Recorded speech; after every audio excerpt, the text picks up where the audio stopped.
Mr. Evolution 7.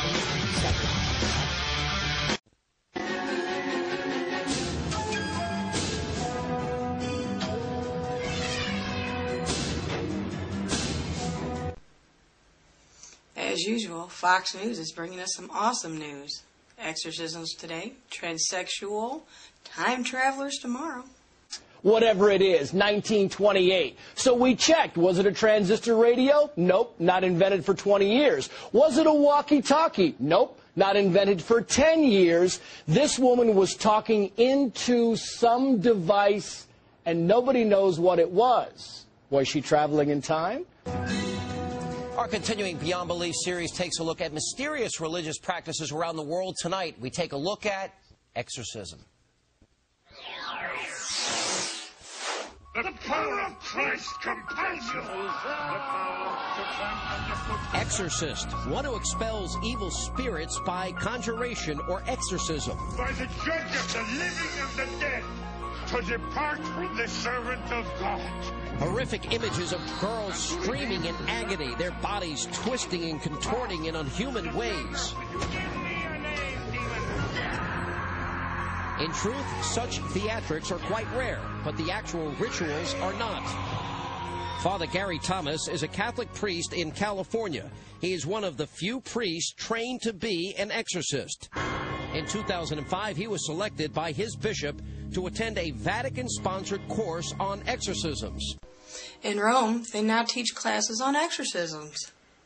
When I went off to Rome on my sabbatical, there was a course being taught at the Regina Apostolorum Seminary at the time on exorcism and deliverance, and then took the initiative and found an exorcist in Rome from whom I could receive from him some hands-on training and mentoring, and that's how I became the mandated exorcist of the diocese.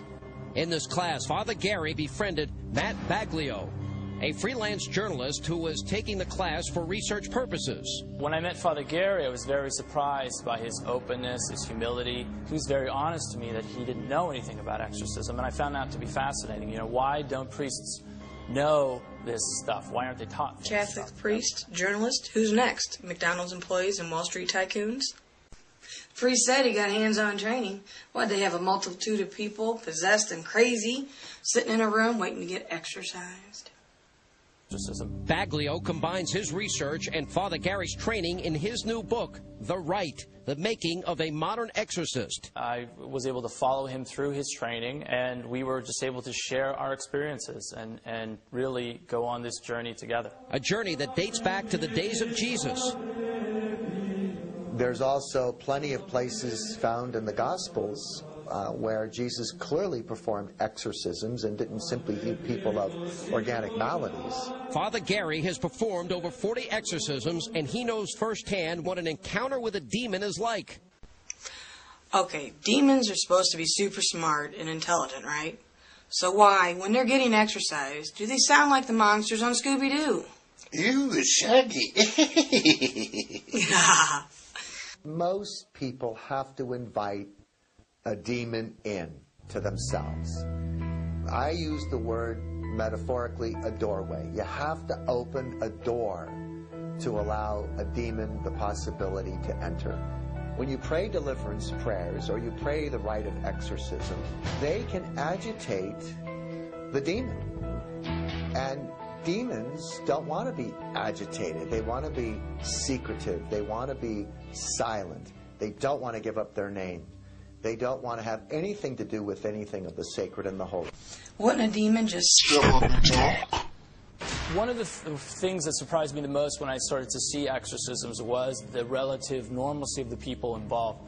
I think most people assume the reactions are always going to be violent, and that's just not the case. The majority of cases that these exorcists see are very mild. Now, in a very few instances, there are said to be very strong reactions. I saw a few where the person's personality changed and their voice became very guttural and gruff. The reality is few people realize what actually takes place during the rarely spoken about Catholic ritual until now. What you are about to hear is audio from an actual exorcism that Baglio recorded in Rome.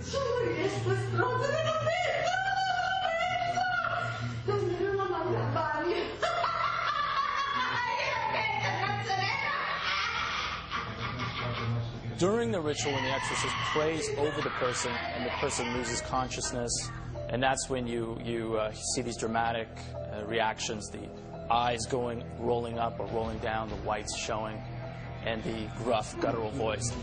There have been exorcisms since the days of Jesus. Maybe I'm in the wrong field. With so many possessed people, I'd never be out of work. I should definitely get some hands-on training. What was that again? I said I'd get some hands-on training.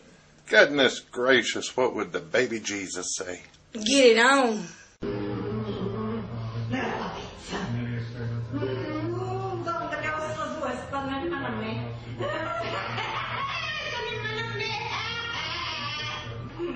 Those prayers have power.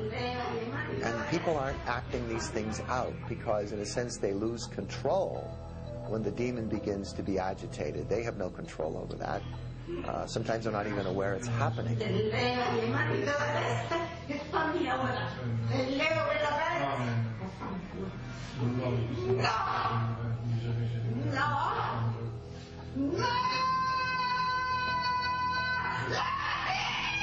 They'll do all that they can to hide from anybody who invokes them to come out, to free the party from the state of oppression.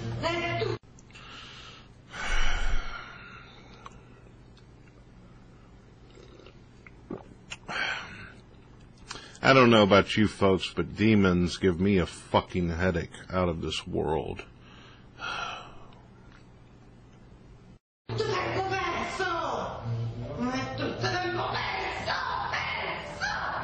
But convincing people that exorcisms are real is still a tough task.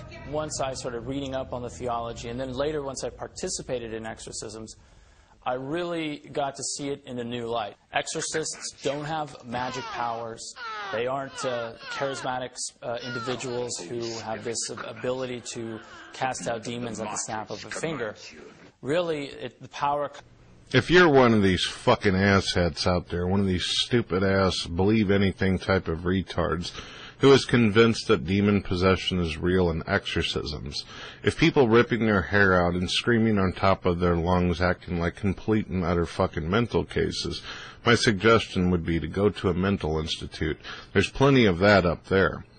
It's funny, though, when one gets medication, the demons just tend to go the fuck away. No power, no magic, no prayer needed, no miracles included.